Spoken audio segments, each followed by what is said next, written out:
Thank, thank you for joining, everybody, and welcome to another Saturday evening satsang. You might notice I'm in a new location today. I'm staying with some friends who have kindly invited me into their home, myself and my girlfriend, Daniela. So thank you, Veronique.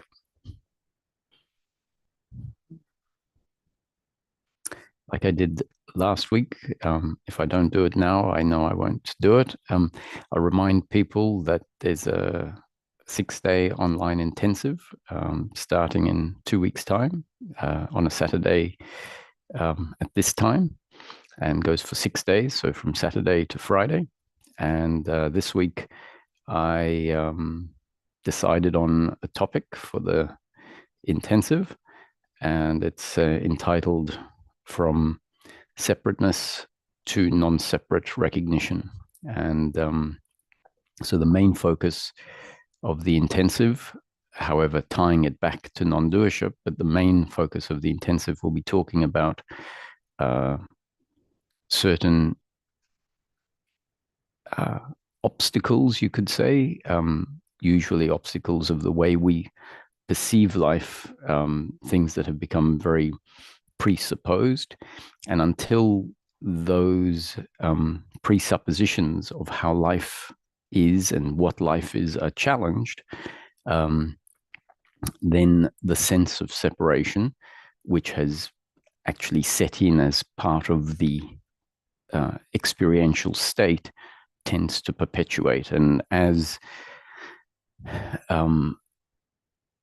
there is a movement past certain presuppositions that keep the separate sense in place,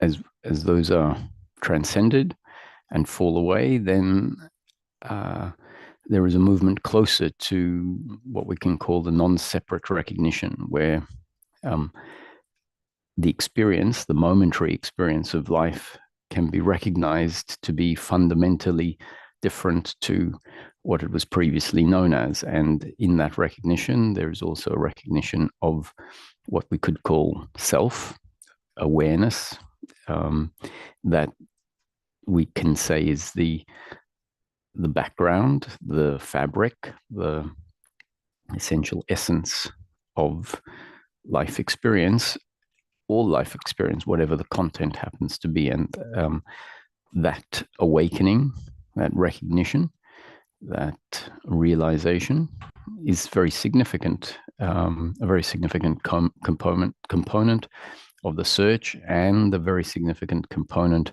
of where true peace of mind, a peace of mind that's not a conceptual peace of mind, but really much more fundamental to what we really are, the true essence of the human being, or the true essence of experience. That's where the peace of mind really comes from. And therefore, knowing oneself as that is essential for peace of mind to set in. So there should be a registration form on the website by sort of Wednesday next week. So anyone who feels like 6 days or 6 consecutive satsangs, pointing at the various beliefs and ways of perceiving life that keep the separateness in place, and descriptions that can move us to challenge that, to inquire into the validity of the way of seeing things. Well, anyone who feels like that could be worthwhile, you're welcome to join in the online intensive.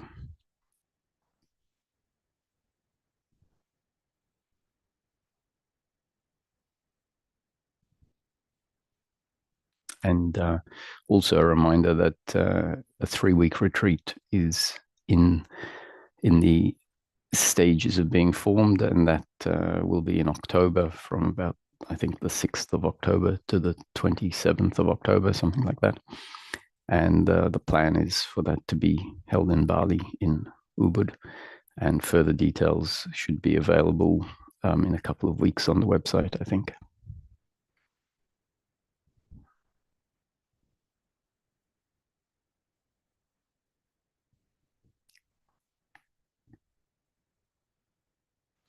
So I really feel that there are two very significant, at least two very significant aspects to the journey. One is the non-conceptual realization of that which exists in this very moment, that which is what we always have been and we always will be, an essence that has for a long time been there but covered up, or there but not appreciated for what it really is.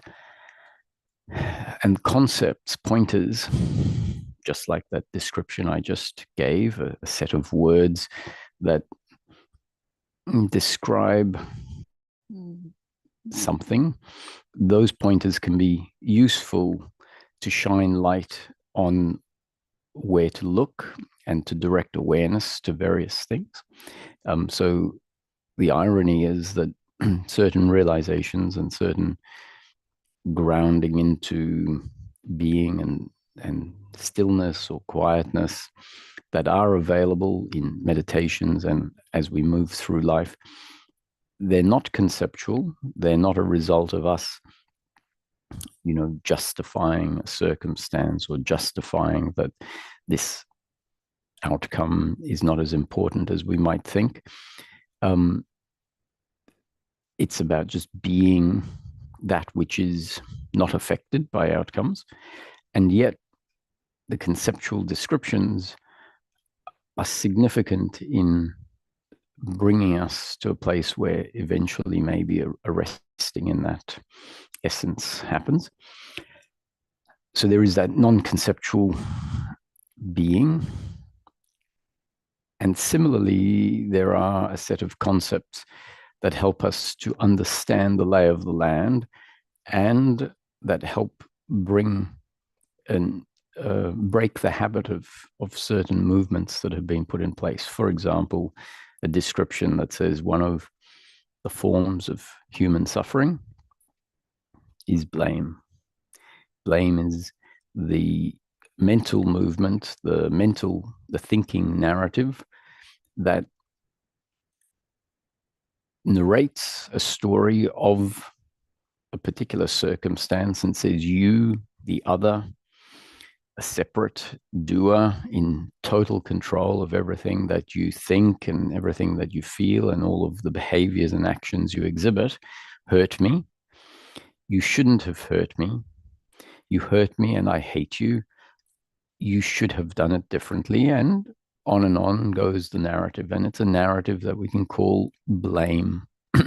And when we look at blame, we see it is a certain attitude towards circumstance, and in particular towards the actions of what seem like a separate individual entity that is in complete control of how they show up in life and what they do.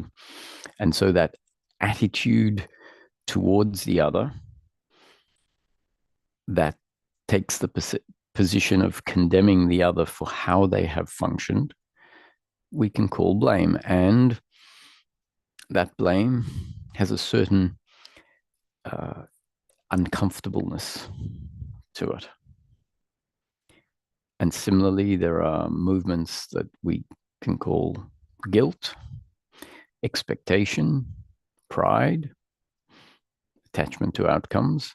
And they are all different movements of the thinking mind. So essentially different movements of thought that have different stories in them. So guilt is, I hate myself for the decision I made or for the way I behaved in a particular instance that didn't deliver the outcome that I feel would have been ideal.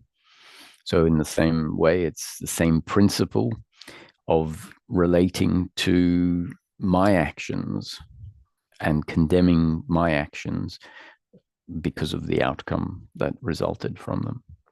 So the same in principle as blame, but instead of an attitude of doership and attachment to outcome towards the other, guilt is doership and attachment towards oneself. And that too has a inherent uncomfortableness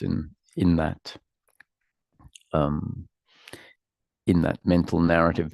And within the mental narrative, a quasi self, you did this to me.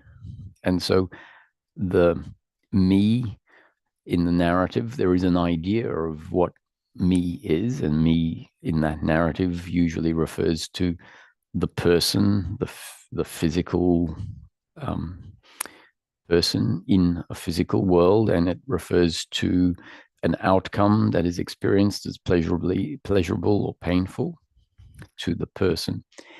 And within that narrative, there is certain presuppositions of what the pain, usually when we're blaming the other, what the pain really means about me and how it relates to me. So there's a whole set of assumptions of who we are and who the other is and how the other should behave and what the other should deliver to me and what um, what they did deliver, how it is going to affect me. And there could be a whole lot of mistakes in that narrative. And essentially, it is because the thinking mind creates a me entity, a me that is assumed to be and felt to be very attacked by, let's say, a lack of respect from the other, or someone doing something that um, delivers some sort of pain, maybe just forgets to invite us somewhere or pick us up, or um, leaves us out of a group or something, and that is interpreted a certain way. So the uncomfortableness really ends up, we find at some point, as all of this is deconstructed over time, as we inquire into it and become more and more aware of it, we might realize that the uncomfortableness is an uncomfortableness that relates to this conceptual idea of ourselves. And if that the content of the narrative is challenged by teachings, for example, a teaching that says, an outcome, a painful outcome, doesn't really touch who you really are anywhere like the way it touches the conceptual sense of who you are. And so, in a way, what it's saying, what that teaching is saying, is that your true self is invulnerable, much less vulnerable, much less fragile than the conceptual idea we have of ourselves. So the thinking interprets life in a very personal way and feels the actions of the other and the actions of ourselves and the subsequent outcomes and consequences as very personal. And what does personal mean? It sort of means that it's very significant to me, that the outcomes are very significant to my completeness, my state of perfection or imagined state of perfection. And the reality is that those outcomes, any outcomes in life, might in fact be far less significant to what we really are, far less significant than we imagine within these narratives. That's really, really quite good news.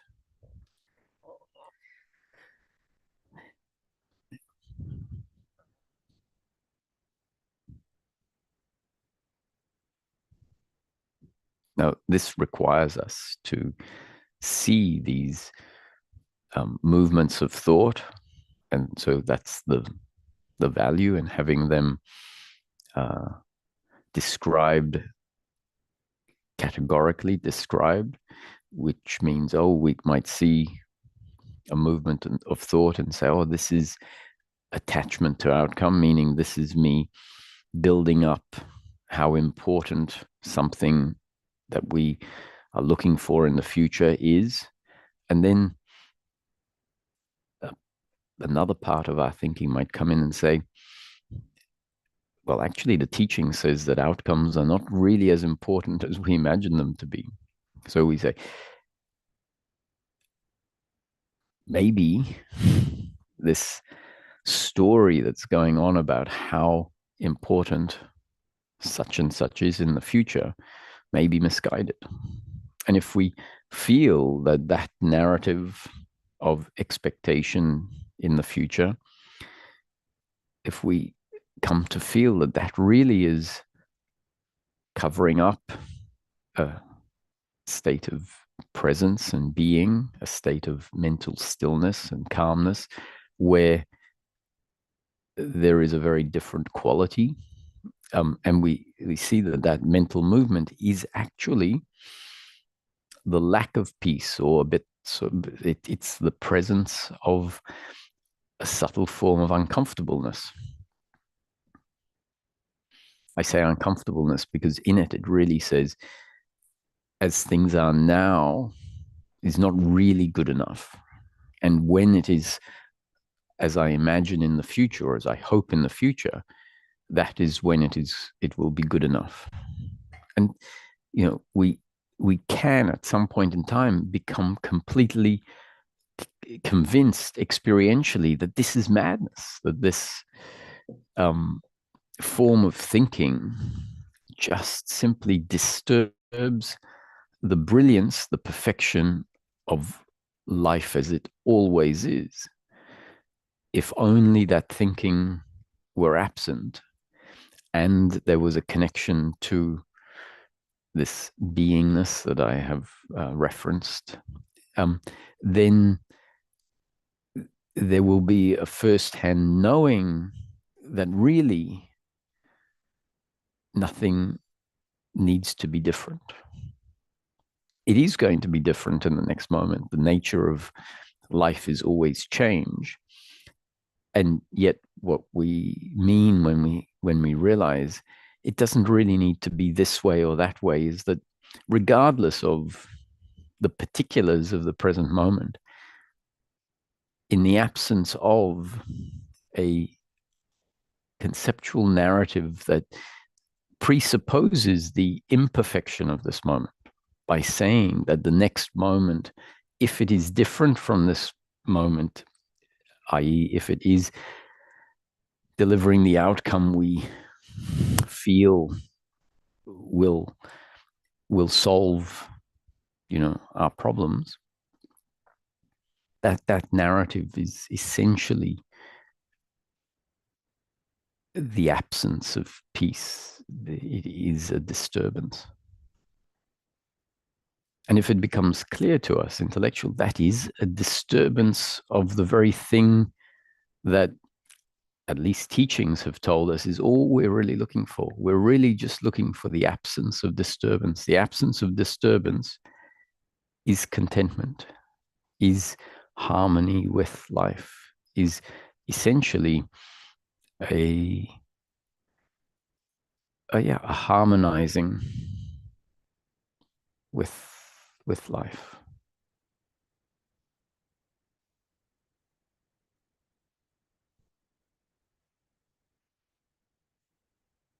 And the more that is seen to be true, the more we see that this narrative of expectation in the future is in fact a disturbance, the more familiar we become with something that previously may have been a habitual narrative that we haven't seen as a narrative, that we just know as who we are. So there was essentially an identification an identification with thinking, such that it created the sense I am the thinker, and therefore whatever I think is true. Whatever I think has to be true because it is coming from what I truly am. And as we start to deconstruct this and to realize it as it really is, there in time is a a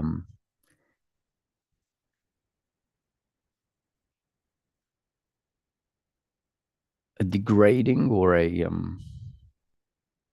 what's the word, demoting demoting of that movement from truth to ignorance or misunderstanding. We start to see it as a habit that was set in place and that survived unquestioned for many, many years. Essentially, it was an imposter. That thinking was an imposter on the present moment, creating a disturbance without it being clear that that very movement was in and of itself the disturbing factor, that it wasn't really the absence of a particular outcome that we desired or that we hoped for. That's what it makes it seem like. It makes that narrative of expectation in the future says, I am uncomfortable because I don't have what I desire. And in fact, the reality is it is that narrative that says, I will be, everything will be okay when I get that which has been elevated as very important. It is the very narrative itself that is the problem.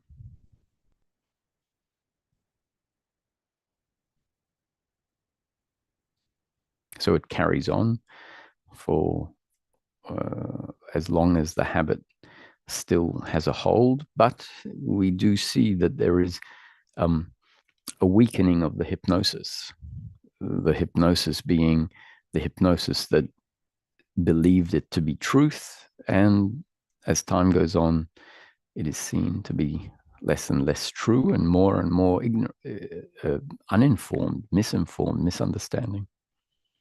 And as there is a withdrawal of attention in it, a withdrawal of believing it,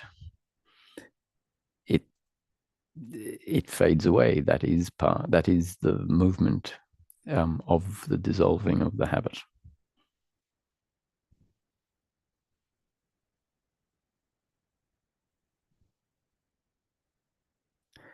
And in principle, it's the same attitude or the same process that will recognize the uncomfortableness of blame, the uncomfortableness of shame, the uncomfortableness of pride, the uncomfortableness of anxiety.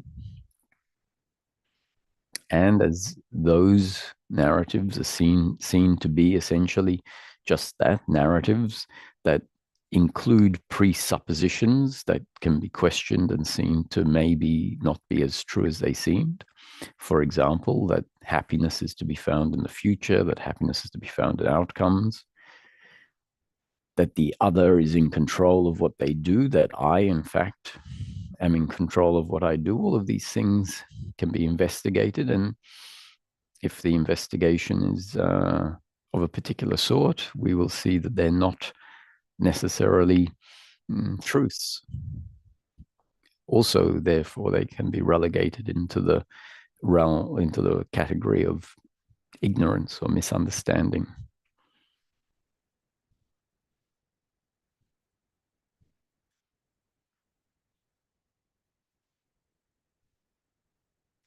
And as there is a movement away from being identified with the thinking, which essentially is what happens if these movements of thought start to be seen as conditioned errors. By default, they start to be seen as objects. The thoughts are seen to be,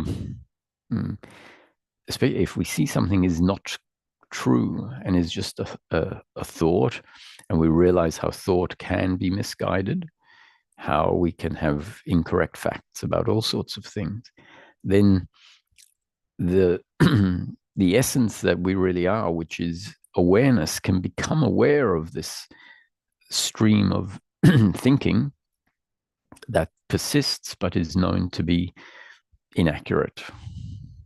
And that movement is essentially a movement of disidentification from thought. The process of identification with thought is where an error, a relative thing such as a thought, is not seen in that light and is actually felt to be what I am, and therefore not associated with as relative, but rather as absolute. And that means the error, the problem of thinking what I am is the thinker or I am the thought. As the thoughts are objectified, then what happens is what we really are becomes knowable in and of itself. And from that position, the thought is even more tangibly evident as just an object arising in a moment and subsiding. And no longer is there this complete hypnosis and lostness in the stream of thought. And so that's the other side of the seeking that I think is very important, which is all of the conceptual descriptions that are essentially pointers to allow us to see things, to allow that which is not true to dissolve, for a more healthy relationship with that which is relative to exist. And funnily enough, that feeds into the other aspect I spoke about, which is this non-conceptual connection being of what we always have been and what we can know ourselves as in a much more grounded way than was available when this identification with thought was in place.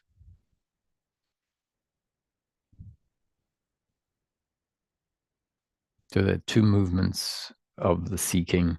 So to summarize, if we just remain focused on resting in being, for example, knowing ourselves as formless awareness, and never find ourselves receptive to conceptual descriptions, maybe because in finding a connection to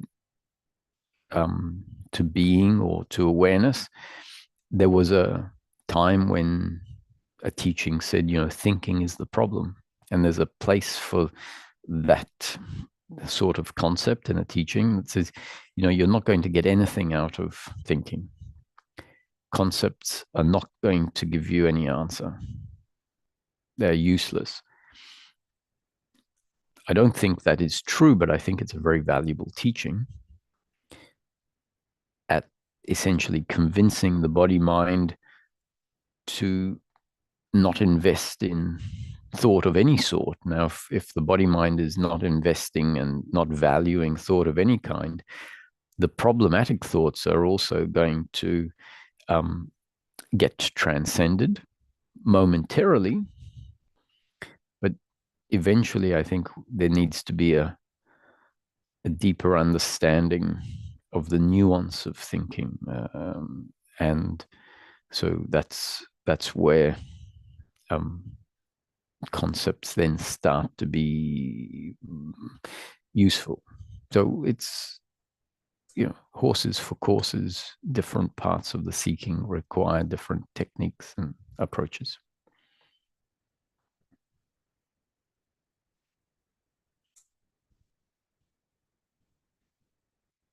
So all of that I've spoken about up to now, which is really describing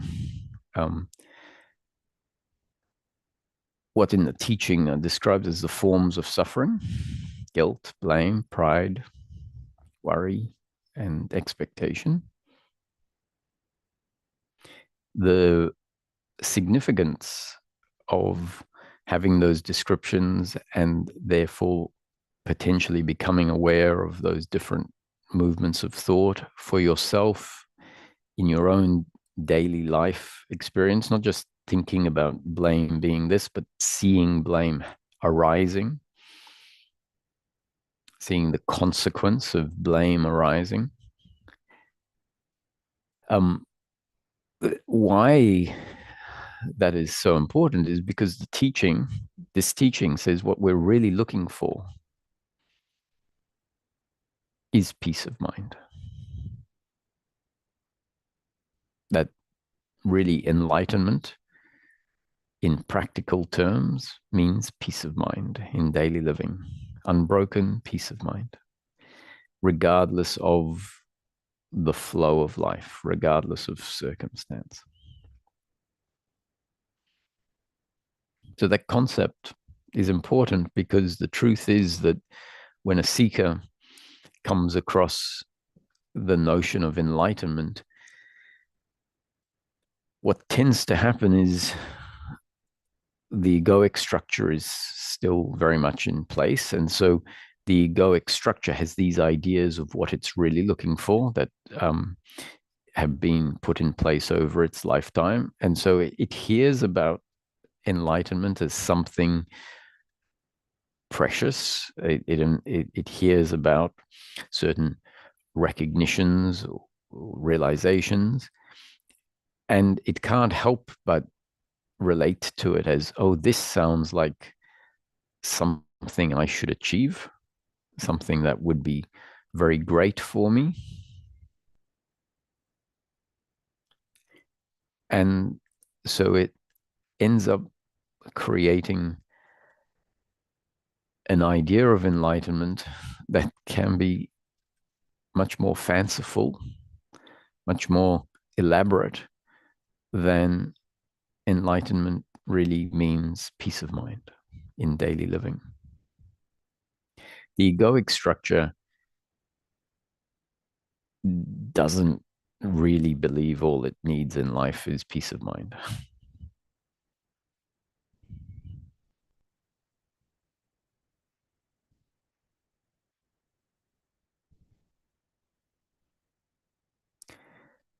And however, what many human beings throughout time have found out for themselves because of destiny, really, not because they achieved it, but rather because life gave them, let's say, a freedom from the egoic structure. And what is then described in teachings is actually peace of mind when it sets in really is satisfying in the sense that a craving, the uncomfortableness falls away. That is what peace of mind is. Peace of mind is the absence, the non-presence of uncomfortableness, not the non-presence of physical uncomfortableness because it's too hot or because our back hurts or because the food doesn't taste good or the water is cold. That fits into the category of pain, pleasure or pain, but rather the uncomfortableness on the level of self falls away. And that is what peace of mind is. It isn't, peace of mind is not the gaining of something, it is simply the rubbing out of what we could call the human condition.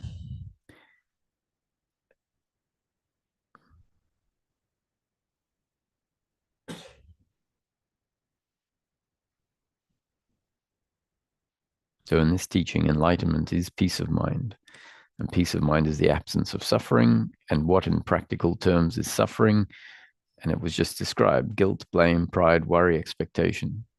If we don't have that description, then the likelihood is we might go off in search of all sorts of things, down all sorts of rabbit holes, thinking it's important to inquire into whether there are multiple universes or other forms of life, all sorts of inquiries that seem somewhat related to this quest of the the non-physical or the supernatural. We might think it's got to do with having special powers, being in two places at once, being able to turn lead into gold, read people's minds, heal the sick, transcend the world of form. We can spend lifetimes trying to develop these skills or these gifts, thinking, practicing how to stay in yoga poses or meditate for 24 hours in a row.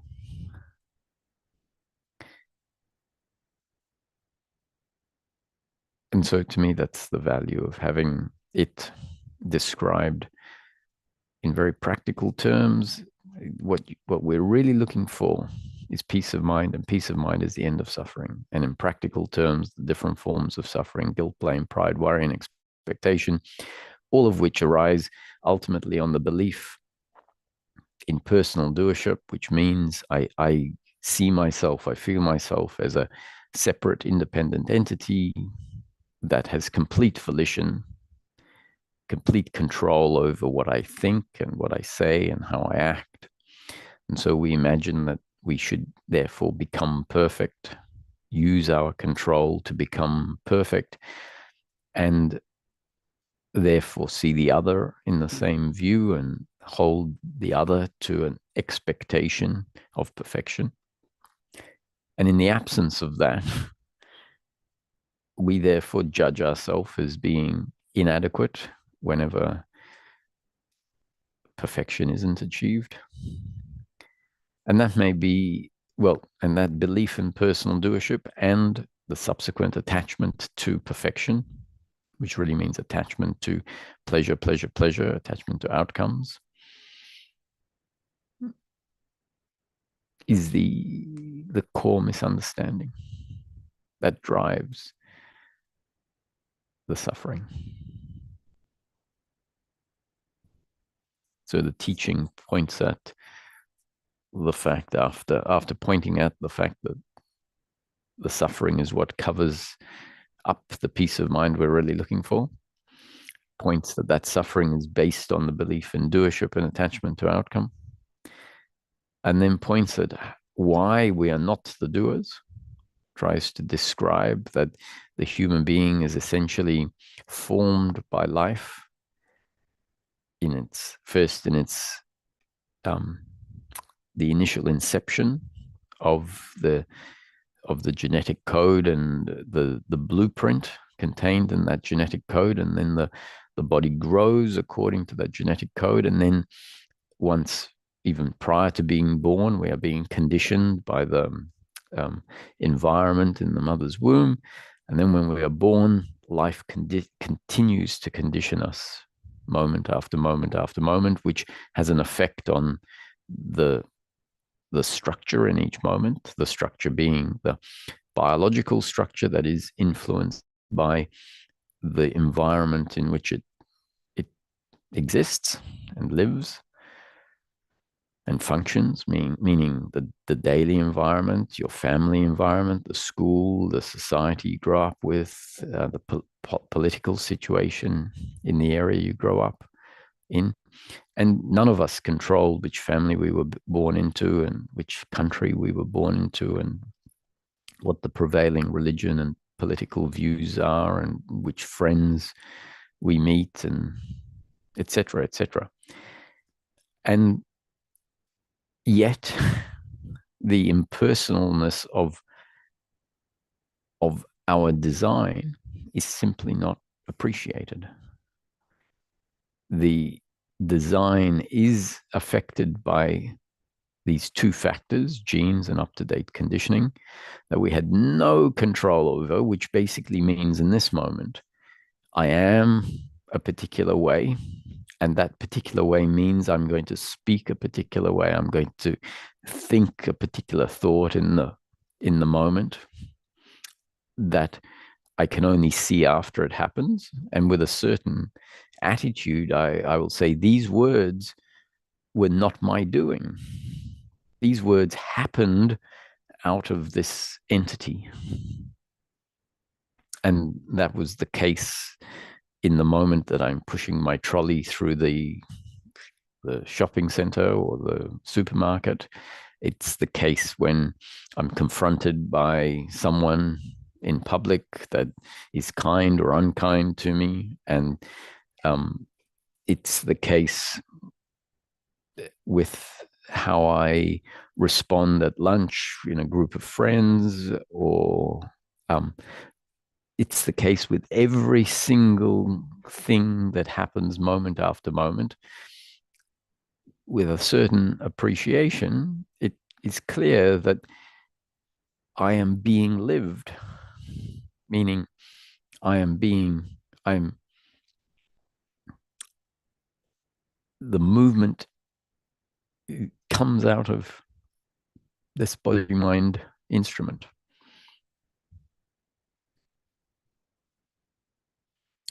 And that is the same for everyone that has ever lived throughout time. And it will continue to be the same principle that shapes everyone that will live in the future. Now, whether we like the sound of this or not is not really the relevant point. The question is it an accurate description of what is driving every human being from the beginning of time to the end of time?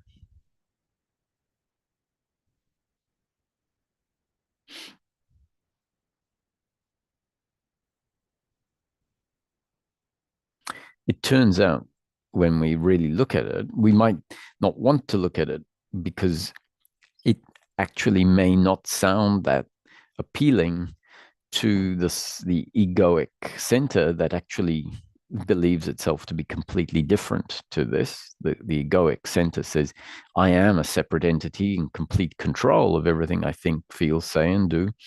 And frankly, I need to be in control because I need certain things and I need to be able to make them happen.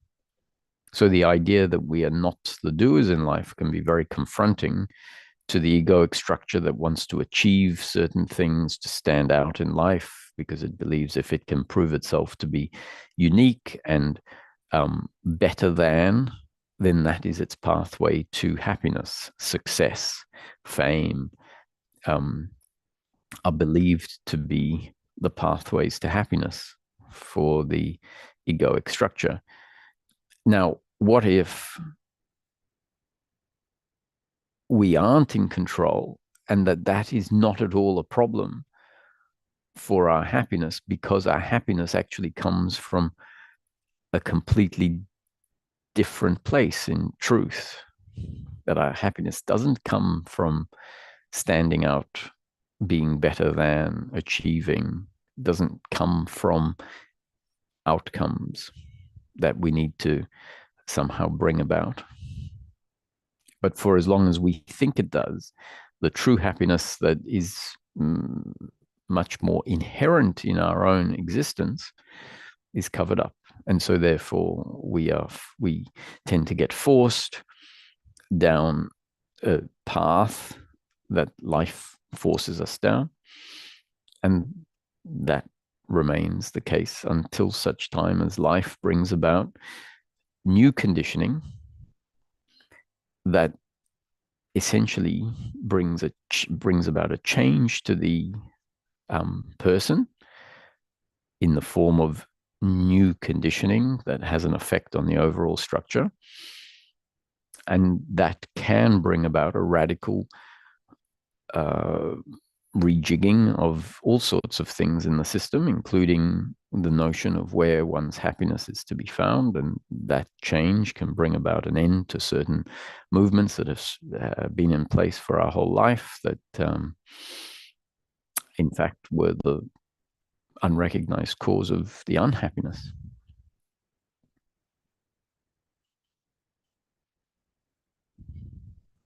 So once again, this is why I said before, when I was talking about the conceptual self being just essentially a belief that has a certain quality to it that makes it feel like it's a concrete thing. In fact, it is what I am. And the fact that there's just a conceptual self that has a completely wrong idea about what it is or what the true self is and what is needed, that is great news, because it could just dissolve.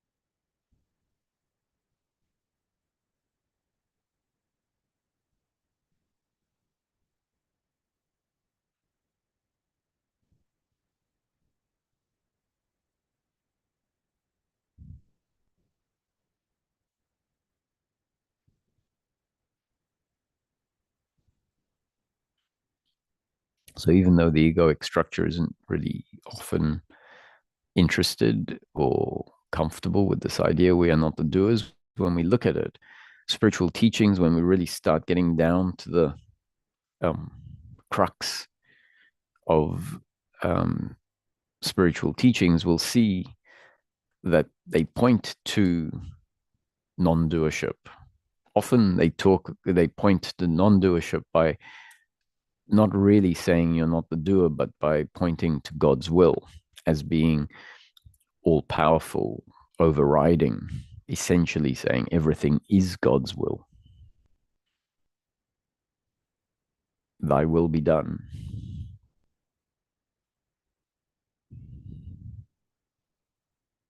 Inshallah.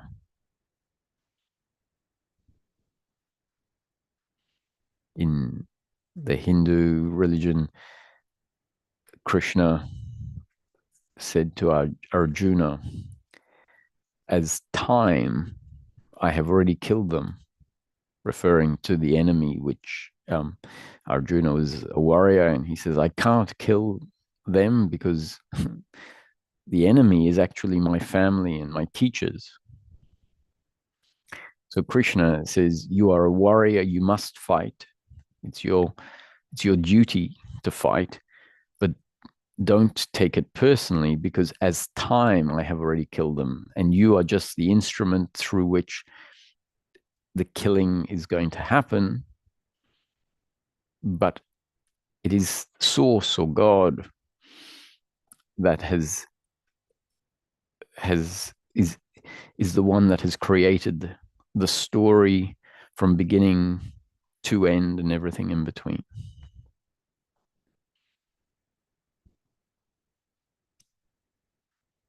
Buddha says, and Ramesh used to say this in nearly every satsang, Buddha said, events happen, deeds are done, consequences happen, but there is no individual doer thereof. That is a description of life. Events happen, deeds are done, consequences happen, but there is no individual doer thereof.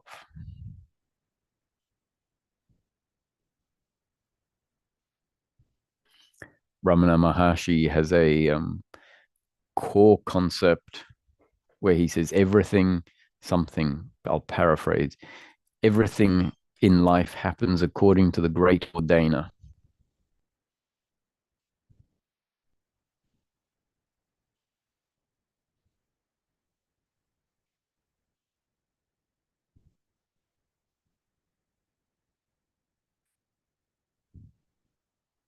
If something is destined to happen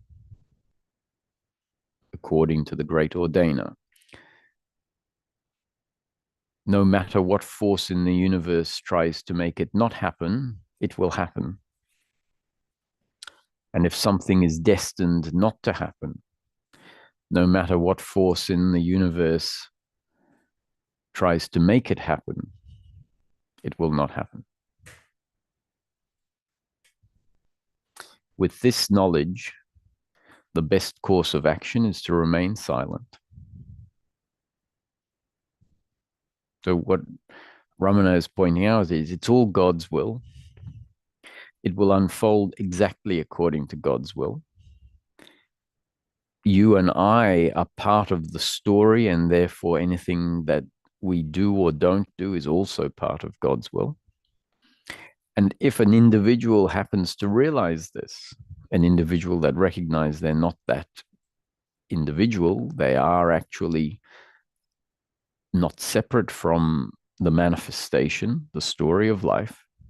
If it is destiny for a person within the story of life to realize this is how things happen, their course of action attitudinally would be to be quiet, meaning for the thinking mind to have nothing to say.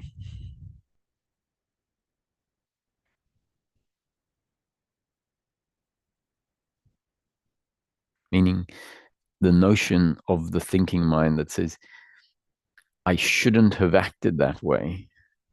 Right? That when the thinking mind says, I shouldn't have acted that way, you shouldn't have acted that way,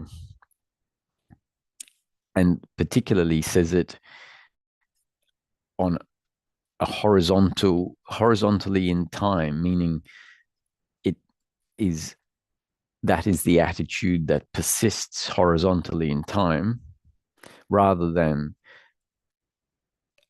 as a explosive, let's say, response to something in the moment, like, hey, why are you doing that?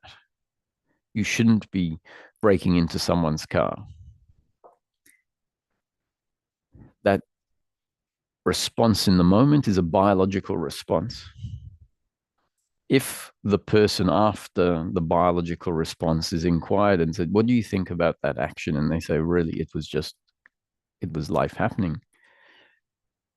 It was the the thief, let's say, was doing exactly what they were designed to do in that moment.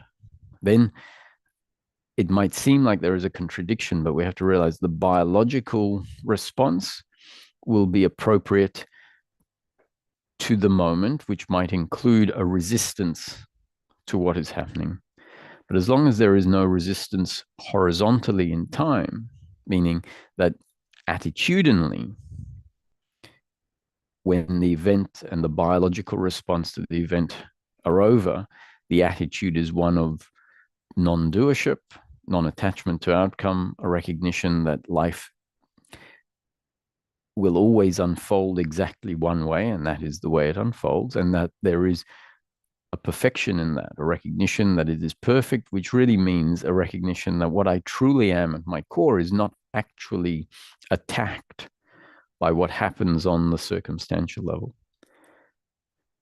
Then if that happens in an individual, that is the attitude that means there is no suffering. There is a acceptance of whatever happens in life because it is understood to be inevitable. And the thinking mind that says it should be different can only happen if the recognition I've just been speaking about, the recognition that life is a happening and we are part of that happening. The thinking mind that says it should be different can only happen if that recognition is completely absent. And if that recognition is absent, then it will seem to make sense to the thinking mind. Oh, I should have done it differently. You should have done it differently. Whereas if it's seen from a different perspective, that thought is incongruent because it's understood that life is going to manifest, is going to unfold one way, God's way, the way according to the creation. Just like when you're watching a movie, it's very clear that whatever you see is an expression of the creation. So you don't say, oh, the actor shouldn't have acted like that.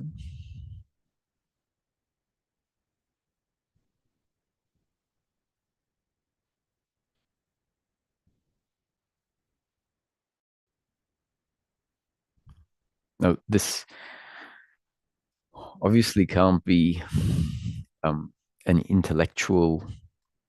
It's not enough for it to be believed as um, something we hear about life, and then we go out and say, oh, this is how life is. I heard it described and it was convincing. It convinced me, and in fact, I was told that Buddha says something that corroborates with this, and Ramana says something that corroborates with. So this must be how it is. That intellectual understanding won't go very far to actually preventing the suffering movement from happening. But if life is investigated, meaning if it is destined for a movement of investigation, of self-inquiry, of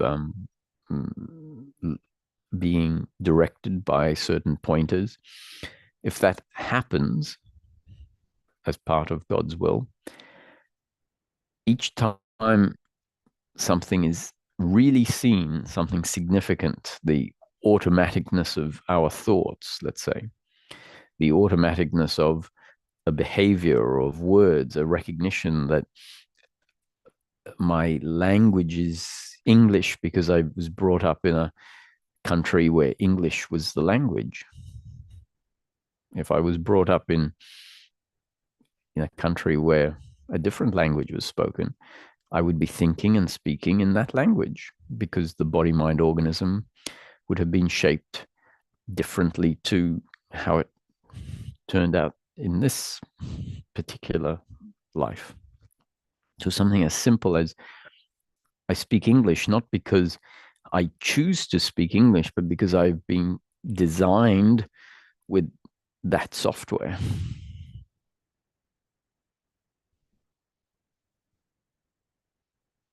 And if I think about things mathematically compared to someone who thinks about things creative with a certain mathematics actually is very creative, but with a different sensibility. Someone else thinks about things in non-mathematical terms. That's not a choice. It's a consequence of the instrument's design. And if it clicks, and then there can be many, many clicks of these sorts, at some point, the notion of non-doership and the notion of life happening,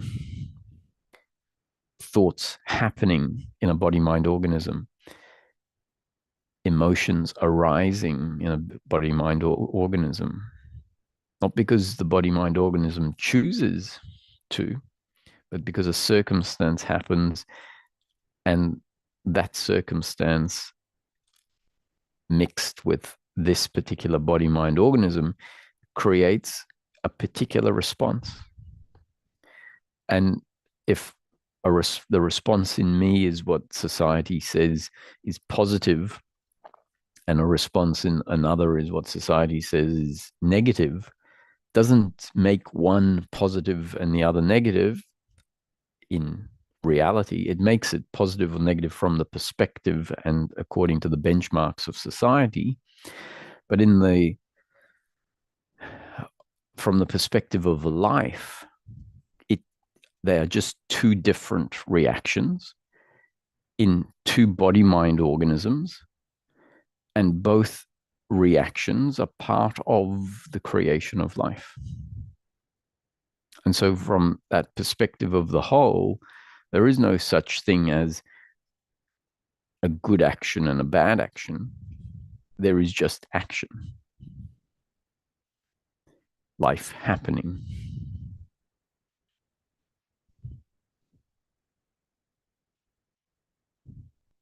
And these descriptions are, can become second nature, known in a way that is not an intellectual understanding because this is how it's been told to us, but an a knowing from a relevant investigation, such that the actuality is revealed, and then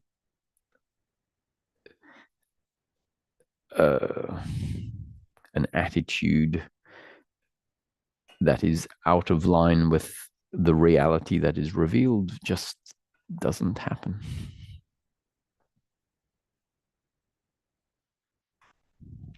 So that's enough speaking. We'll go on to some questions from whoever has their hand up. I see Betsy has her hand up.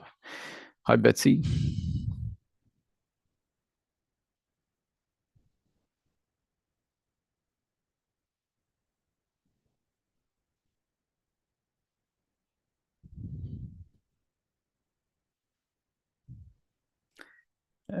I can't hear you. Let's see.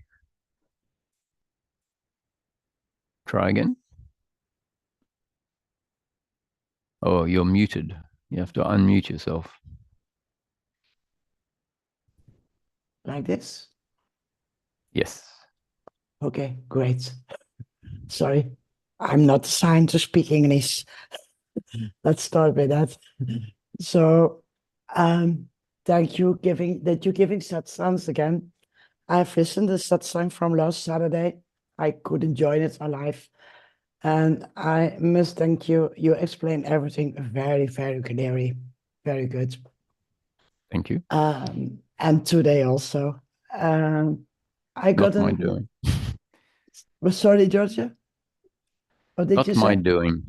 No, exactly. Not your doing. That's where my question is going about. It's really funny. I wrote a lot on paper, but I will make it shorter because it will be too long. I think it's been 2 years ago that I keep it very shortly. If you don't understand me, I can tell you more about it. At one moment, I was watching a movie, and suddenly I realized I am not Betsy. I'm playing roles. This is not who I am. I'm playing roles. And at that moment, I recognized it, that I play roles. I disappeared in the nothing, in the nothingness, in the emptiness. There was nothing, nothing at all. No me, no sounds, no feelings, nothing, nothing at all. I don't know how long I was there. Maybe a long time, maybe a short time. I don't know. When I came back, so to say, uh, I was in deep peace, in incredible deep peace. And that peace is still with me. Another experience, other days later, I think I suddenly in the middle of the day, the penny finally drops and there is no longer any doubt in me. It's suddenly so clear that I'm not my thoughts. They are just come and go. It sent me into a terrified, laughing fit that lasted a long time and was very liberated. The whole next day, I constantly cuddle and smile and it goes on, even the next day. I really don't know where it was good for, but it was very nice to laugh 2 days. Um, so is this experience, you could say, becoming one with consciousness? I think that those experiences are part of the process of change. They both the experience and, for example, the laughing is part of the change process. So often we have experiences that can lead to a lot of crying, and then the crying can turn into laughing. Um, and I think it's a part of a release of, we could call it energy, and we could look at beliefs as being forms of energy. And when something is realized, so you realize, for example, or there is the realization, it's not really necessarily Betty realizing, but the realization happens. I am not the thinking. And I'm because also not a person. not the person, yeah. Um, and because life has been lived from that, the other perspective of thinking and feeling that we are the person and that we are the thinking for so long, then the realization that I am not that and have never been that um, can create this laughing at the ridiculousness of life, let's say, or the joke, the cosmic joke of Exactly. life, that a hypnosis um, of that sort can happen, and that life and a whole lot of suffering as a result of that hypnosis can happen. And if it's in a way what is being recognized is it was a dream, that identification was a dream that was never true, and all the suffering was not true, and the laughing happens because it's a cosmic joke. Now, it's not necessarily all as absolute as I'm saying. In the moment, those realizations seem very absolute. What I mean by that is that the process can then change, and the next phase comes in, and the next phase might be where we realize, oh, to some extent, I am the person. Uh, Exactly. and so then we say, so which one is true? Is it that because last, the phase before, there was this experience and this feeling that it felt completely absolute, that I am consciousness and not the body. The next phase might be sort of a, a moving of the platform a little bit, or uh, settling on slightly different ground. And it's not that if we end up down the track looking at these insights and saying they're not as absolute as they felt, that doesn't make them wrong, because I think they were a result of the the release at that point. Um, and so if when I described various things to Ramesh, he said, look, that was just an experience. Don't worry about it. Because in my particular case, I was holding on to the experience and the state, and thinking that the state, for example, the state of knowing myself as awareness, right? Not, and in knowing myself as awareness, in that moment, it's like I am not that form that I have always associated myself as. And so for Ramesh, you say, Roger, don't worry about it. That was just an experience. In a way, he's saying, don't focus on you are awareness, you are not the body. That's not what you're really looking for. And if when he said that to me at the place where I was, I thought, no, but this was such a profound revelation. It is it's not just an experience, it is very, very significant. Yes, it has And that, really done something with me. yeah, because it's really changed something. Yeah. And um, so what I'm trying to attempt to put forward in my answer is saying it is very significant. These things are very significant because it's not that changed things. It is that the process before was the process of change, and that you describe is a culmination, not necessarily the final or the only culmination. It is a very significant culminating point where significant change that then leads to peace. Significant change has happened. My experience is that those significant points don't tend to be just singular. There tend to be several of those profound um, moments, and they build on each other. And what is revealed in each of them, there is a truth to it. So a recognition of the formless self is a fundamental, very important truth, you could say. And yet it is also somewhat relative to how the whole thing ends up settling once what I would call integration happens,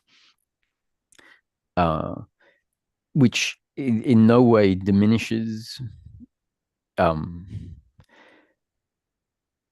any of these things. And the individual, or the the importance of it is known by you, because you you're left with the consequence, right? You're left with the effect. So And the it's, confusion. yeah, well, um so if there is a confusion, it's usually, I would say, if anything, it is simply because an integration um into um into where we end up living from needs to happen. So you can have this very significant awakening, and for a while you might go around saying, what I am is not the body, I am not the thinking, I am formless awareness, and not necessarily just saying it, but you might actually Feel still it. have access to resting in that place of formless awareness. And in my case, Ramesh sort of said, okay, Roger, it's time for you to come back and take ownership over being a person, because you're essentially at the phase where you're denying being Roger. Yes, I And did the same. I did the pardon me? same. I did the Yeah. same. I was confused. Who am I? What to do now? I don't exist. What will I do with life? And at one point, I just start living again my life and do what I have to do and let comes what comes. And what funny is, every time I want, I can stop my thinking and I can go back to the emptiness. And now it's been a while that that happens, and now I just living my life. But it's it's strange to know that I'm not doing my life, and I get a bit disappointed. All kinds of teachers said, you have to find your true self. Well, I found it. It's not existing at all. What to do now? Something like that. You understand what I mean? Mm. What's the use of that I'm here? What's the use of what I'm doing? Is consciousness creating my life, creating this world. Yes, it is. What it must be my ego that will not accept that I'm not exist and that there is no reason that I'm here on this earth. And well, I enjoy my life, but I'm totally lost if it has a purpose. Well, to me, the question and what the teaching says is if you can live life happily, meaning if you can find yourself living life without blame, without shame, without expectation, without anxiety, I can. without guilt, I then do. by any thoughts of doubt that come up, you can see that the doubt itself is a form of uncomfortableness. Um, and if the uncomfortableness in a particular moment fades away, um, meaning at another time you don't see any doubt, then you realize that in the absence of doubt, in the absence of questions, Betsy is happy. Betsy Yes, is just, you have no option but to live as Betsy until the body dies, until it's destiny for there to be no Betsy in an absolute sense. So you might see that really Betsy is a culmination in a particular moment of the appearance of a body, of thoughts, of emotions, of behaviors, and that all of those things happen, but there really is no Betsy making them happen. So in a exactly. way, you can say Betsy is, um, in the middle of in deep sleep, Betsy doesn't exist. There is no Exactly. thinking, there is no body, there is no um, Worlds. there is yeah. So Betsy is very temporary. Like Roger, everyone is temporary, um, and yet when we are living the experience, we can also say yes, but for me to deny that I am here now is sort of sticking with the realization that um, Betsy or Roger is an appearance in the present moment. But let's not take that too far where we deny the fact if you were to put your hand on the hot plate in the kitchen, It there's will going to hurt. be a sensation. You don't go around doing it, right? So on Right. some level, you have to acknowledge, well, even if ultimately there is no Betsy and there is no world because it's always changing and it's an appearance in consciousness, maybe the purpose of life is just to allow that dream or that experience to happen and to live as Betsy while it's happening. Yeah, you told us in the satsang last week, and that was very nice to hear. And I found out half a year ago, just keep on doing what you're always doing and be Betsy. It's okay. Just do that. Um, but what can I expect on next phase? Are there more phases or I'm done now? Well, I think someone is done when they get to live as Betsy Mhm. or as Roger, free of suffering. So this teaching says, so in answer to your question, what is the purpose of life? Um, Free of in suffering. the context of this discussion, I would say the purpose is to be happy Betsy, I am. and that is Betsy free of um, uh, certain mind movements, Mhm. which those um, peak events that happened are very significant in bringing about the end or the reduction of those mind movements that create unhappiness. Um, so the less that we think about it in a way. Not that we have a choice, but when we find less and less thinking about all sorts of things, and you just say, well, nothing more to think about. Let's let life live, let life flow. Exactly. Exactly. Then That doesn't mean I'm agree with the words. I would, if I had the power to create, I should create another world. But that's beside. Uh, Sometimes I have experience just in a moment with a stray cat in my arm, and I feel connected with that cat or human, could be human too. And I become one with that cat. I become one with everything at that moment, and I cry from happiness and yeah, very almost nice. now. And once I was bicycle on a very nice Sunday morning to the theater to buy tickets, and suddenly I feel incredible happy, incredible happy. I cried from happiness. And that day, the world was beautiful. All the people are nice. All the people are helping me.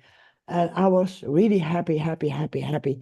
But it was not me actually. I don't know what it was, but I have to speak in the as I'm talking, and I'm talking now, and it was me that happens.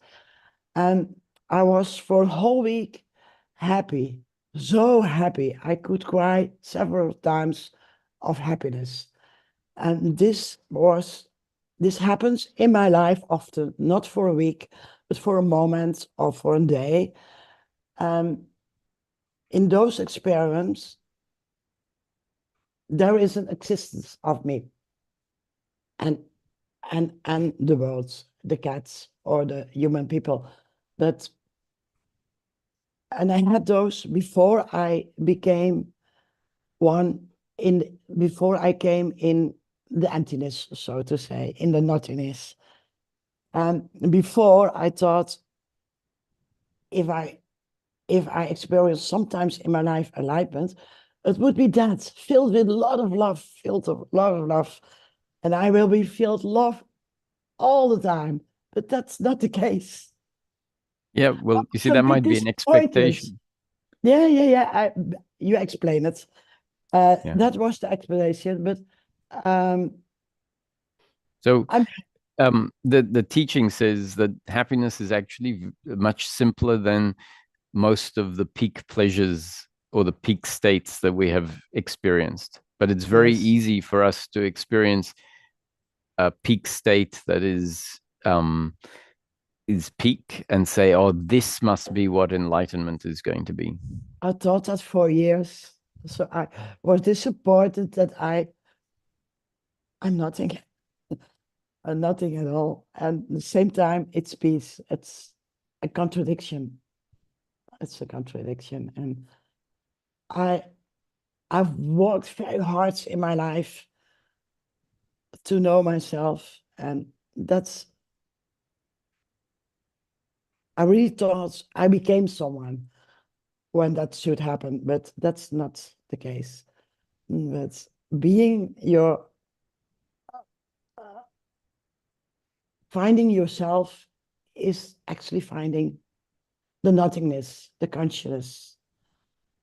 And now I learn I'm created by consciousness and I have to do something in this body, in this life, because I'm programmed as Betsy, you as Roger. So that's okay. That's fine for me now.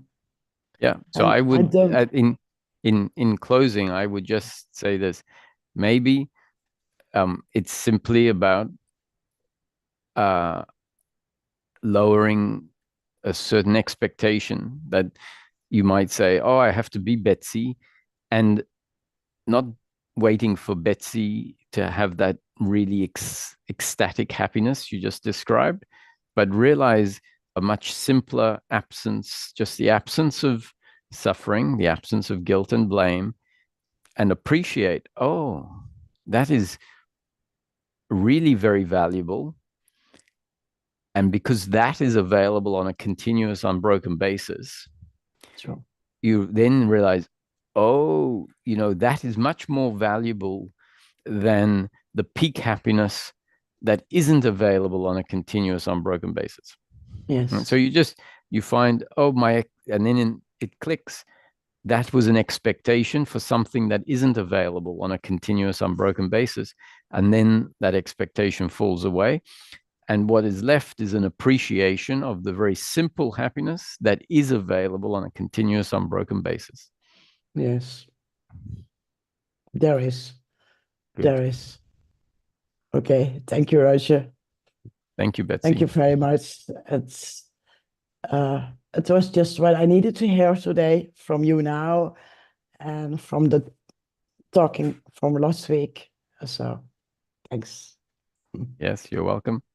Thank you, Have a Betsy. good day. Have a good day. Bye bye. Thank you. Bye-bye. And Hamid, hi, Hamid. Hi, Roger. Hello, can you hear me? Yes, I can. Thank you so much for this. It's very helpful. You're welcome. And I have a question. I read it. Could you elaborate on the concept of linear perception or understanding versus what is really happening? I've heard you said when you close our eyes, we don't see the world, and it's not because of closing the eye. This is my question. So just repeat, can I elaborate on the difference between? The difference between the linear perception or Right. understanding and what is really happening. Right.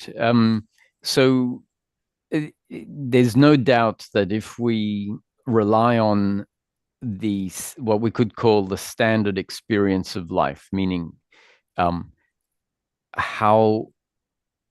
what the experience of life conveys to us on the surface of it, on the experience of it. I think it's undeniable that the what we could call the normal perspective is that I am aware of a world because I see it through the eyes and hear things through the ears and feel things through touch. That's the feedback that comes from the way the experience of life is constructed. Now, a key teaching in non-duality, or a key concept, a key pointer, is that the waking state, the dream state, and in fact also the deep sleep state, but the focus usually is on the waking state and the dream state, are in principle exactly the same. Now, when we look at the experience of our waking state and our dream state, they don't at all appear to be the same. One, on the surface, appears to be the experience of a world that is objectively real and that we have a perception of thanks to the senses of a body that exists separate from the objective objects in the world. That's what the waking state tells us. Our experience of a dream state is twofold. One, from within the dream, while the dream is happening. And the second is the experience of the dream in hindsight, meaning once we are in the waking state, there is a memory often of a dream. And if not a specific memory of a dream, there are memories of dream in general. And the memory of the dream says, oh, that was an imagination in my mind while the body was sleeping. And so our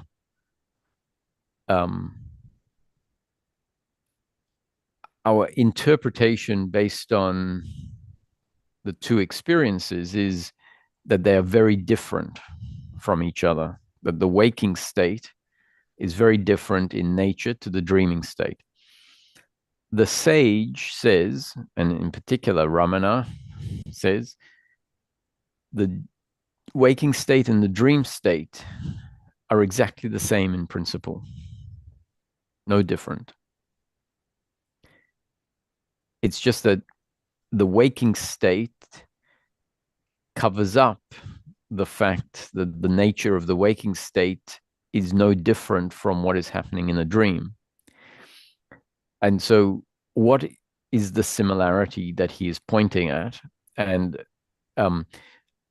I would describe it as he's pointing at the fact that both the waking state and the dream state are experienced by the same consciousness, and that what is experienced is content arising on a screen of consciousness.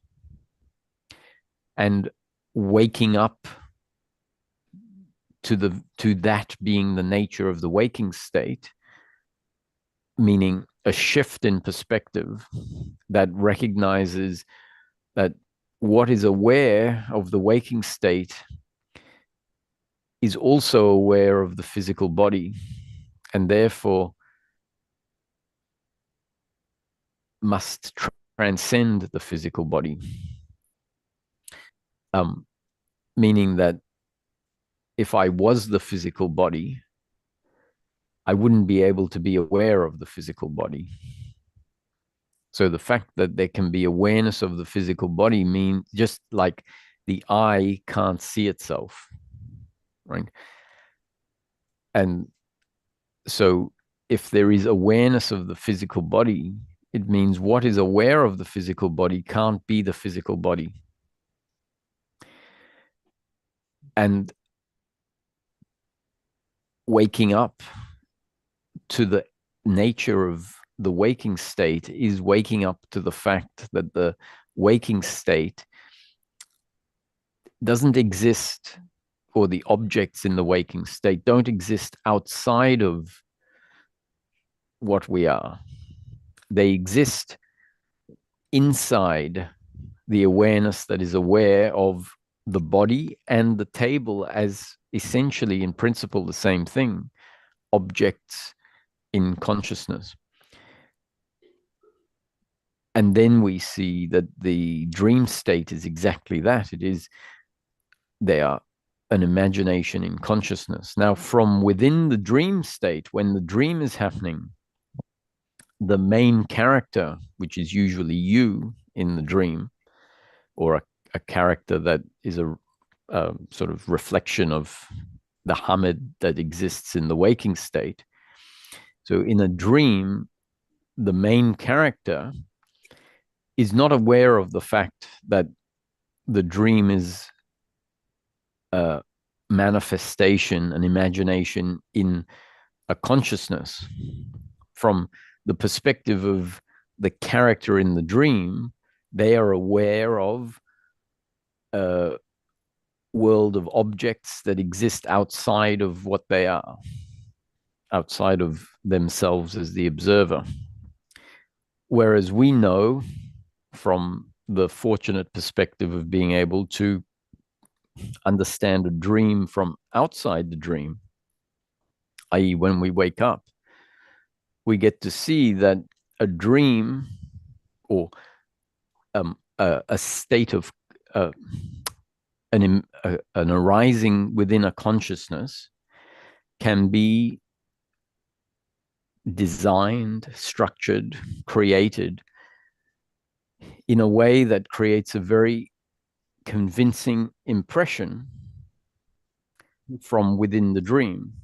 So we go to the dream character, and the dream character has no idea that they are not independent of everything else it feels to them like they are independent of everything else and that they exist in an objective reality. So we can then conclude, if in a dream the main character is convinced that they live in an objective world where we can see they clearly don't live in an objective world and they don't even exist, that they dissolve with the dissolution of the dream, but they have no notion that they have just come into existence. The dream character could have a memory, if the dream includes it, that they grew up as a child in a certain country, and they might have a memory of getting married, none of which ever happened because the dream only just sprung into existence and existed for 10 minutes, let's say. So none of it is real. But if the dream included a character that goes up to the main character and says, hey, do you know none of this is objectively real? That nothing in the past that you remember was objectively real. The dream character would potentially, if the dream was designed this way, would say, what are you talking about? You're just some hippie with some strange ideas. And if we take the experience of the waking state and treat it as if the experience is telling me the truth and there's no question other than it's telling me the truth, we essentially might be falling into the same mistake that the dream character in the dream would be making if that's the conclusion they formed. Now, I'm not necessarily saying that someone should assume that the waking state is the same as the dream state. I see that for myself, based on certain realizations, awakenings, etc. Sages have been saying it based on their realizations. And it is possible for a seeker to come to the same experiential shift, which is what this intensive in 2 weeks is going to be focused on, this sort of conversation. And so I would suggest to a seeker to be open, to somewhat be trusting, because not trusting in a blind faith way, but to follow the pointers, and certain things can be revealed, certain things of this nature. So I guess, I don't know, I think that answers the question. Yes, thank you so much. It was so helpful. Thank you. Thank you. You're very welcome. Thank you, Hamid. I think Brian, I've seen Brian's hand up. Holger, hi Holger, how are you? And Brian next, maybe. Okay. Hello, Roger. Hi, Holger. Can you hear me? Yes, loud and clear. I feel very privileged to be in satsang. And thank you. You're welcome. You're really an artist with the mental pictures you draw and how you share them. I feel. Thank you. Don't take it personal. I feel my heart is very warm and open, so it feels. And it's really working. I mean, what you're pointing to and what so many others are pointing to, it's so simple and so precious. I mean, what a kindergarten I lived before. It's just, and I don't know, I don't want to just blah, blah here. Just the fact that it's really a privilege to be here, and it's very amazing how you share and how you help me to look at things, just to shift my viewpoint, to see that this me is just the belief.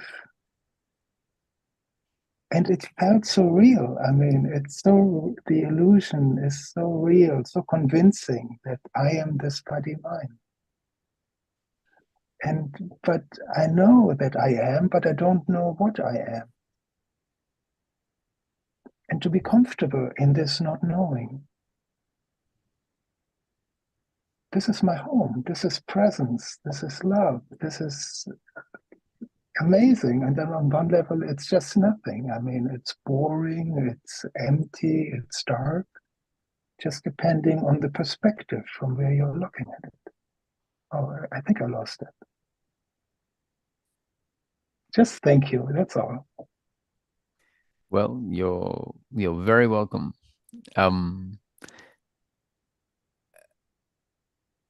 I'd pick up on the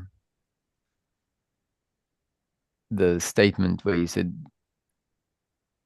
but not knowing what I am. You know, yes. I am, but I don't know what I am. I cannot conceptualize it. Can't conceptualize, yes, but in the being, so in the no longer identification, let's say, with the thoughts, and to some extent with the body, especially as you are resting in being, would I be correct in saying that another way of saying what you said is that I don't really know where what I am comes from,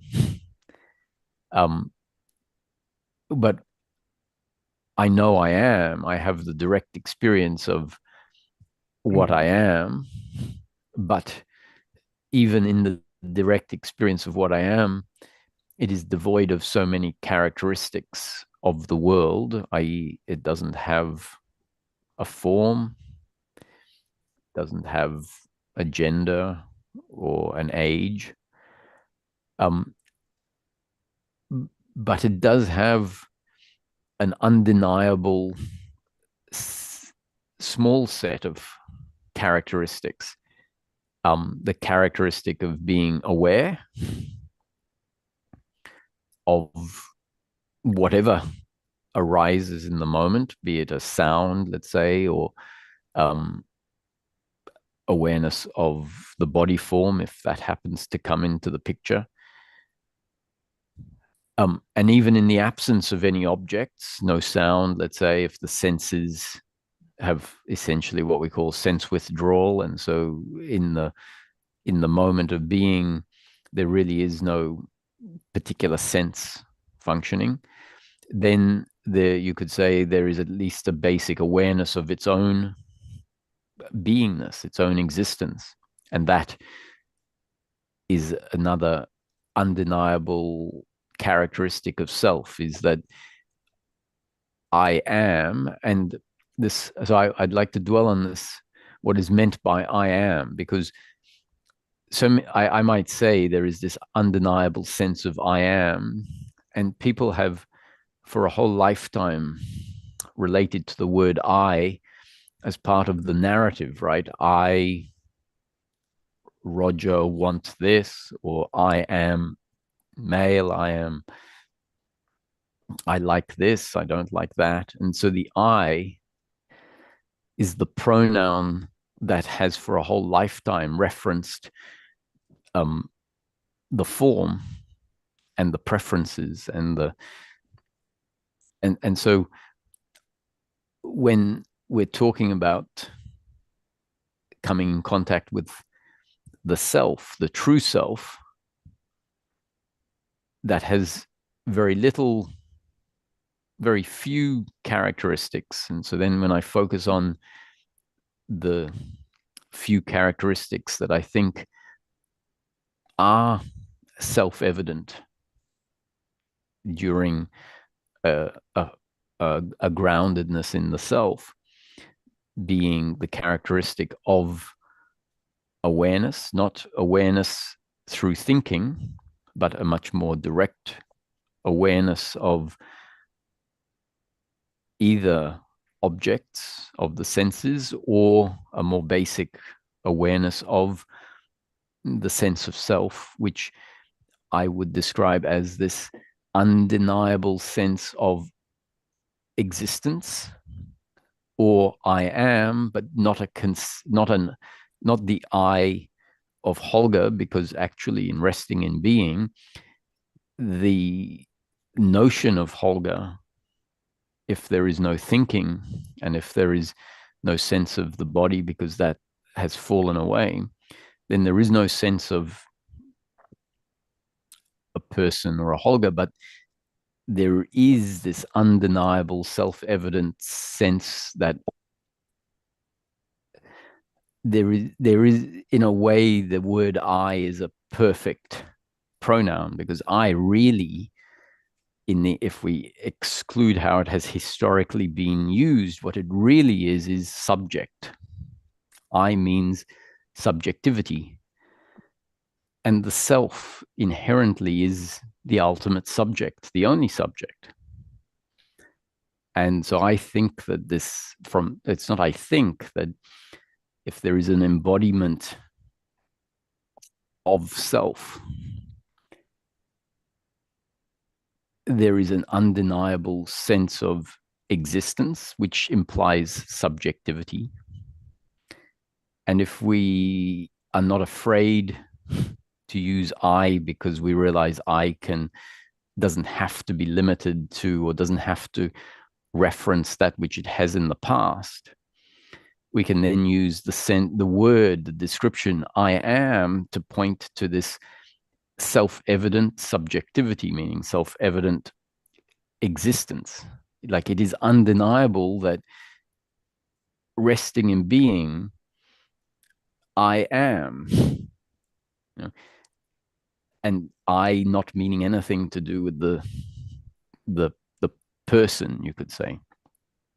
So we have come to a recognition of the undeniable existence of self, a self that has been described as the self of source, right? The self that exists in everyone, the one source that exists in everyone. And if we're honest, we say, actually,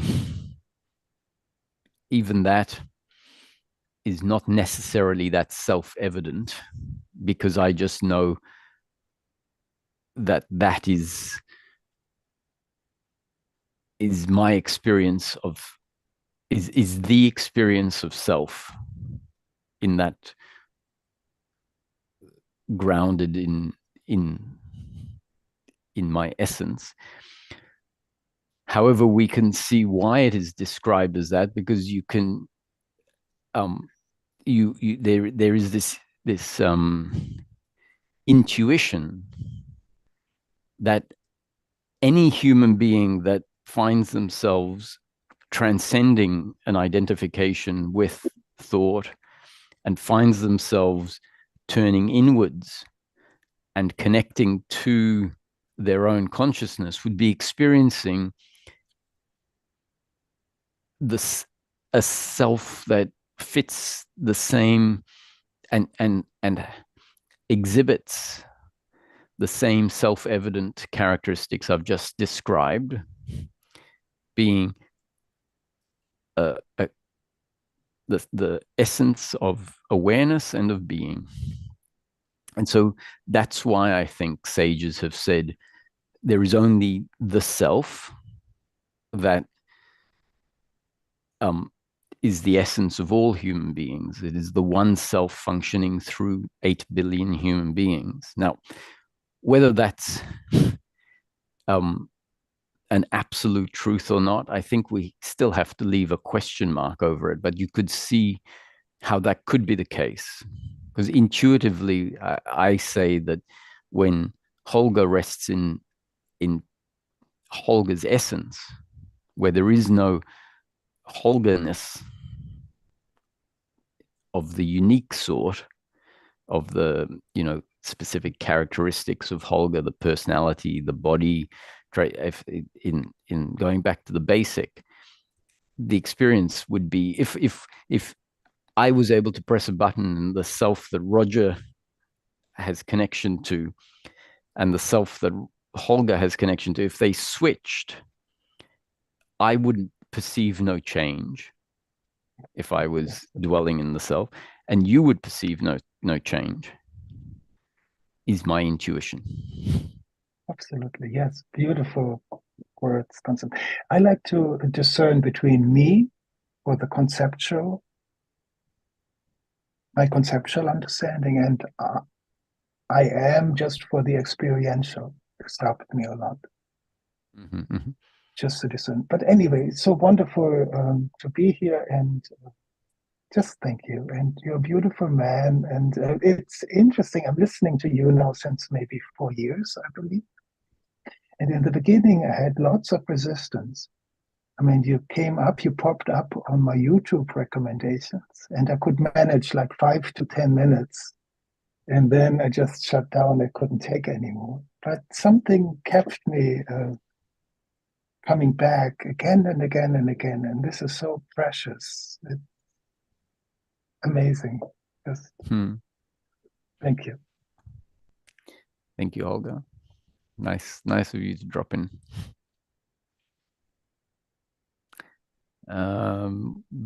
Brian, and then we'll be getting close to the end, maybe one more after that. Hi, Brian.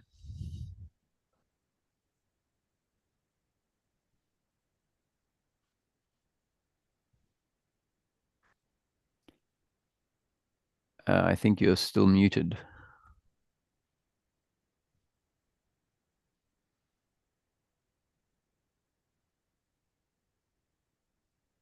There. Can you hear me? Yes, now I can. Okay. Cool. Yeah, I have a question that I wrote down.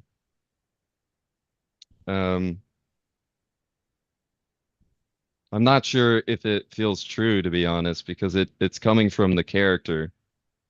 I know that, but I'm just gonna shoot anyway.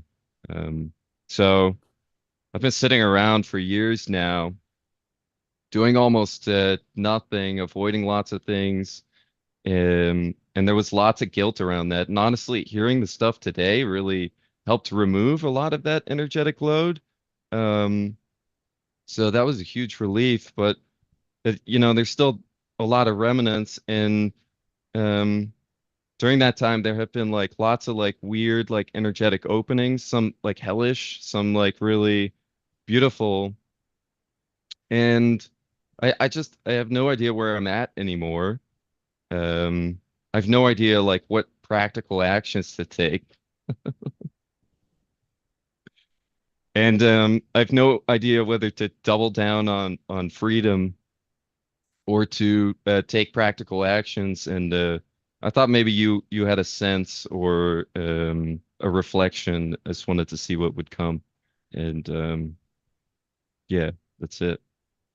Yeah, so I think the esoteric teachings to me have a tremendous value because they essentially are detached from practical daily living. In fact, they sort of relegate the world of form, the world of the body, and the world of practical daily living to the realm of illusion, and that it needs to be transcended, seen past or seen as illusion in order for the real to be recognized. So that one can see how emphasizing that over and over can be essential in order to break certain habits that are formed because the world of form is taken to be the truth. But we have to recognize that teachings are in and of themselves not the truth. They are a set of concepts. They are a set of methodologies, and they often are put forward without categorizing themselves as not the truth in order for them to be potent. But the intellect at some point needs to recognize even a teaching has to be relative, because it's a teaching cannot put reality into words. And the truth of the matter is that a teaching isn't really, the purpose of a teaching is not to put reality into words, but to be a mechanism that dissolves certain misunderstandings or certain structures that are not useful. So those teachings often tend to mean freedom is the opposite of practical life. So when you say, should I double down on freedom, what it probably, the presupposition is probably, shall I dive even further into the formless?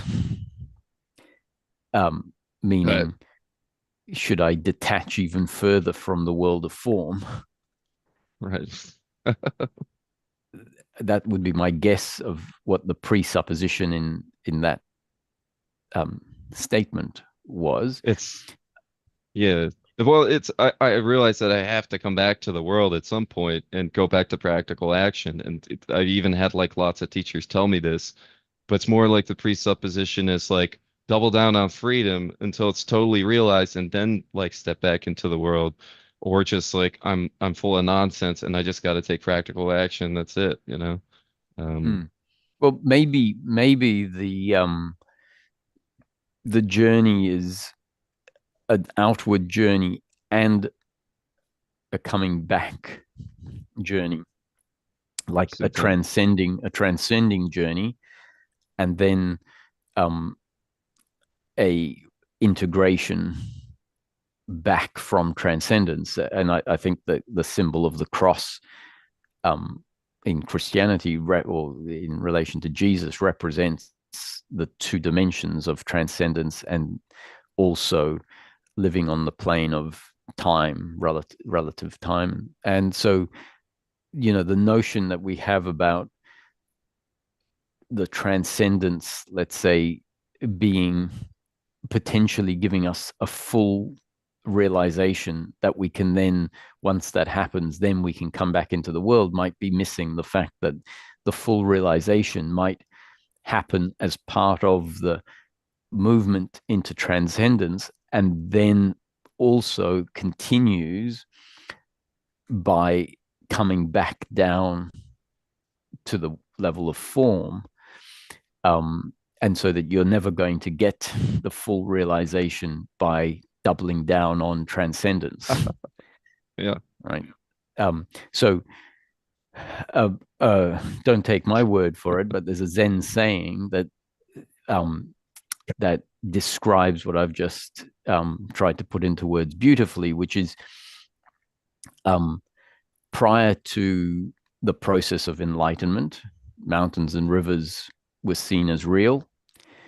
During the process of enlightenment, mountains and rivers were seen as unreal. So from the transcendent point of view, mountains and rivers are just seen as objects arising in awareness, right? Not real. And then after enlightenment, mountains and rivers are real again, which is really sort of saying that enlightenment. So the middle point is during the process of enlightenment. So you do have to really come back down to the point where you live as if mountains and rivers are real. And you know, that's also before enlightenment, chop wood, carry water. After enlightenment, chop wood, carry water. But it doesn't necessarily mean no chopping wood and carrying water. You know, it's not really saying you only come back to chop wood and carry water once enlightenment has happened. I think that the coming back to chopping wood and carrying water is the final part of the enlightenment. Yeah, I hear you. The gift that Ramesh and Ramesh's teaching gave to me was not the awakening. That, as far as my experience went, the awakening to the non-separateness, the realization of consciousness by consciousness, the realization of the awareness aspect, and then the more embodied realization of the beingness. Those processes took place largely before coming in contact with Ramesh's teaching, but then Ramesh said, okay, now it's time for you to come back to earth. So relevant to this discussion, me and him had a discussion, and he said, so who is talking to whom? And my response was, consciousness is speaking with consciousness. And he leaned over to me and said, Roger, don't be ridiculous. Roger is speaking with Ramesh, and Ramesh listens. And then Ramesh speaks to Roger, and Roger listens. And he wasn't necessarily saying that my realization had no value. It was sort of saying, okay, you've realized that, but you can't hold that as the exclusive position. So he was then saying, Roger, don't be ridiculous. Roger, not consciousness. Roger is speaking to Ramesh in practical terms. Roger is speaking to Ramesh, and Ramesh listens. Then Ramesh speaks to Roger, and Roger listens. And having been exposed to his teacher's teaching and Ramana's teaching for the 4 or 5 years before that, which was, you are not the body, you are not Roger, you are consciousness. Everything is a happening within consciousness, made of consciousness, recognized by consciousness. Having been exposed to those teachings and having that realization come about, at first listening to Ramesh say this, I was thinking, what is this guy talking about? It's taken 4 years of devoted seeking for a very significant realization to come about that all there is consciousness. And here is this man saying, Roger is speaking with Ramesh, and Ramesh is speaking with Roger, which on the surface seemed to me like a complete contradiction of what had been realized. It, in hindsight, was seen as the reintegration of that understanding back into daily living.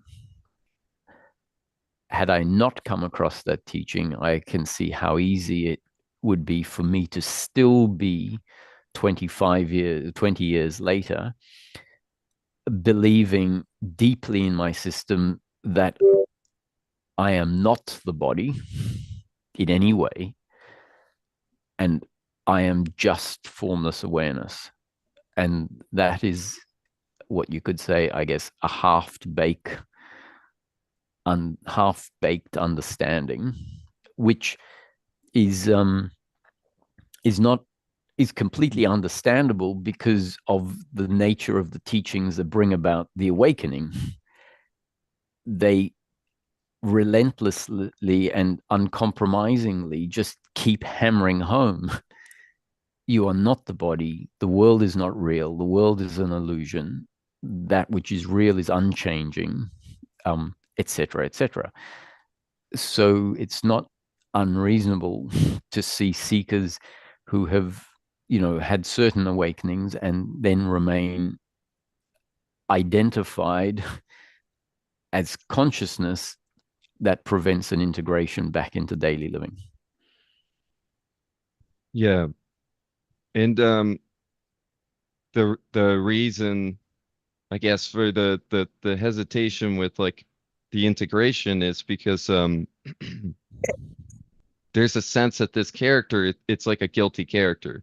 And when I go out and participate in the world, there is that sense of a guilty character, which is an unpleasant experience. So there's an avoidance of that. And there's also guilt for avoiding all these years of what possibly could have been reintegration. And like, So I know you speak about this all the time, but maybe you could speak about how to undo that memory of like there's a guilty character that messed up, and there's a guilty character that has to go back into life, like the sense of it, or the yeah. So that's the other part, that abiding in being often doesn't deal with. So at some point, abiding in being or abiding as the witness, living as awareness, at some point it becomes a bypassing. It becomes an escape. And so when you realize that, you say, okay, uncomfortable as it may be, I have to come back into the body where these uncomfortable energies and beliefs still persist and still exist.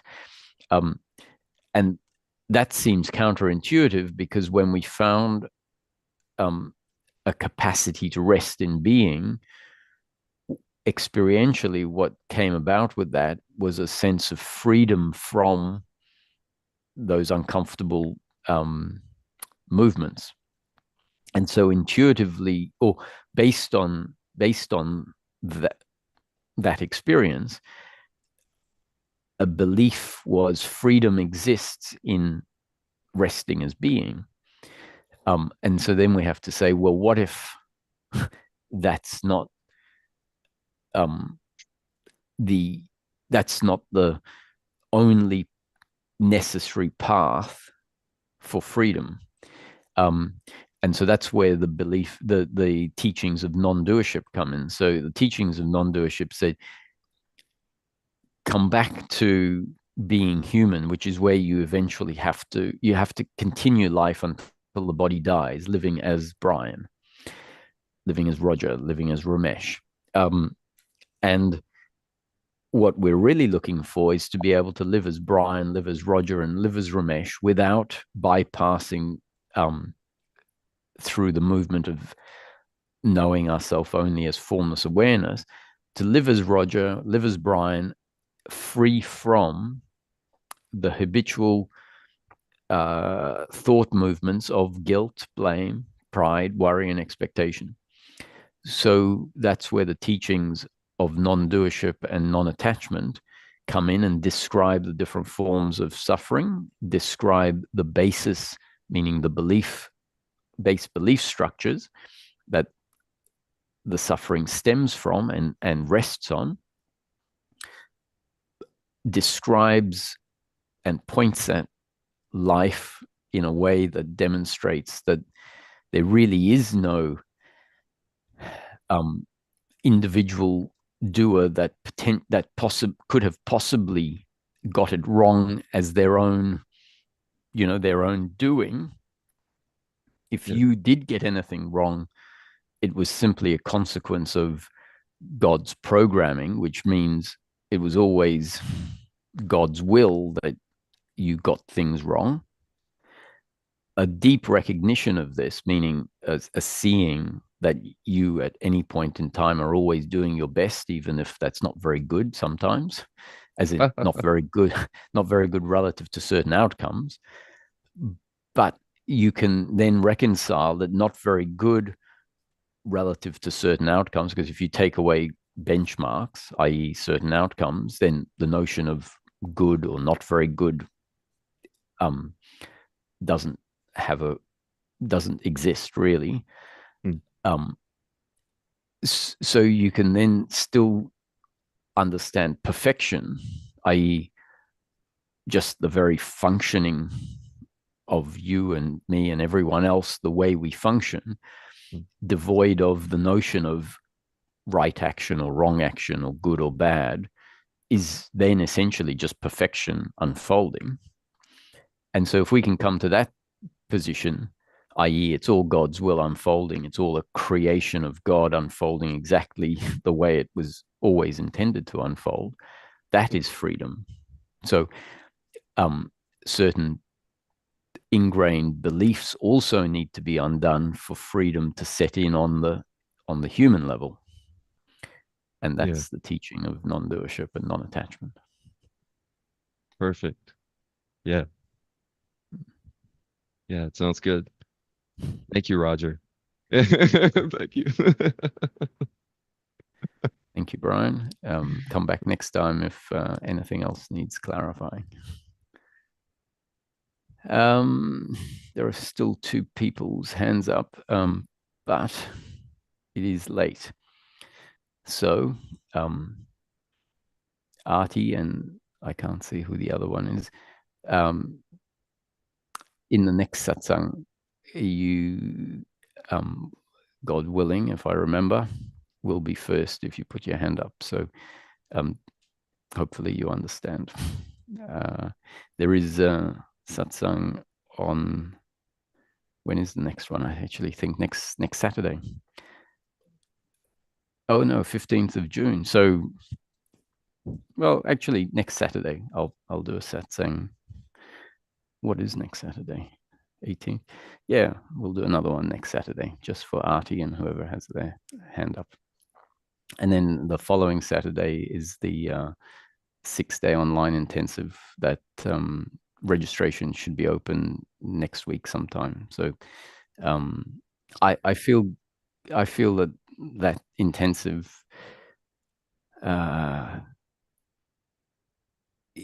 well, anyone who feels like it will be worthwhile, please join. So thank you, everyone.